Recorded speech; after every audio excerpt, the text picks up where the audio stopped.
I have to excavate some more deep thoughts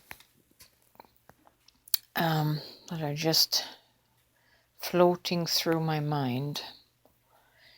And they have to do with self-trust. In human relationships, we can comprehend this when we were raised by narcissists, and all of our lives we were gaslit into self-doubting, which has led to not trusting ourselves. I see this toxicity carried over into religion, into Christianity, actually, into trusting Jesus even. What is not consciously evident coming to the surface, which is coming to the surface in me. That's why I am bringing it up in this musing, is how at a deeper level we do not trust ourselves. We do not trust our judgment. We do not trust our intuition. We always defer to Holy Spirit or to Jesus, and we wrap it in the language and terminology of humility, that to defer to Jesus or to defer to the Holy Spirit because our own heart is not trustworthy, I would say that is a direct result of narcissistic trauma that we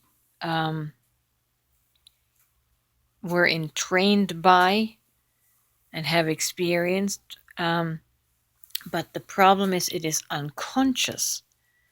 We don't relate our spiritual practice of relying on Jesus or relying on God to this narcissistic wound that has undermined any kind of self-trust in us. When it comes down to it, we will not trust our own wisdom, and we will always look for Jesus' wisdom or the Holy Spirit wisdom. But do you recognize how there is this big gap between yourself and Holy Spirit? How you refuse to make the two one. See, trauma prevents us from achieving oneness consciousness.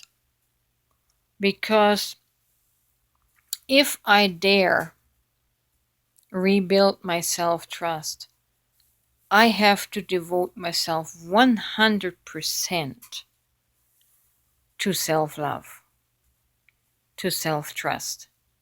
There cannot be any degree of self-doubt to undermine that rebuilding of self-trust. You see how your relationship with Jesus and how your Christianity really undermines the building of your self-trust. I don't know if I'm conveying this clearly enough. In the recovery of your soul, in the recovery of your reputation of self, after it's been so demolished, do you find the courage to rebuild the self-trust in your wisdom? Do you find the courage to bridge the gap between your wisdom and the wisdom of Jesus? Do you have at all an inkling that you have access to the same wisdom and consciousness, and that you have every right to own it within yourself rather than rely on a source outside of yourself. The point I'm trying to drive home is the subconscious trauma response of total self-abandonment and the distrusting of self. Do you recognize that? Does that make you tremble if you were to make a sound judgment?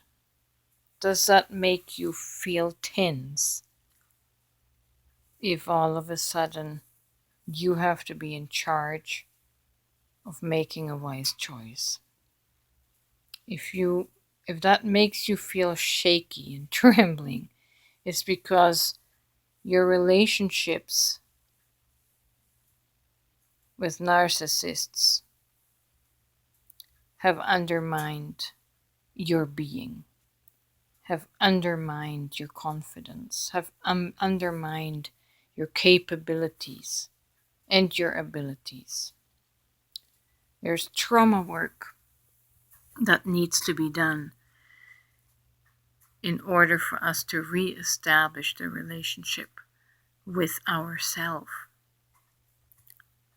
We have self-alienated so much that we think that in relying completely on God's wisdom, which is just merely our mind having outsourced the identity of wisdom to an external God and robbed it from yourself. It has split you from your divinity. It has split you from your divine consciousness and placed the wisdom outside on an external God. That too is a trauma response. So if you want to become perfect as your Father in heaven is perfect, which by the way means to become complete, then you have to do some of this trauma work. You have to find yourself again. Find your self-trust. Find your self-identity.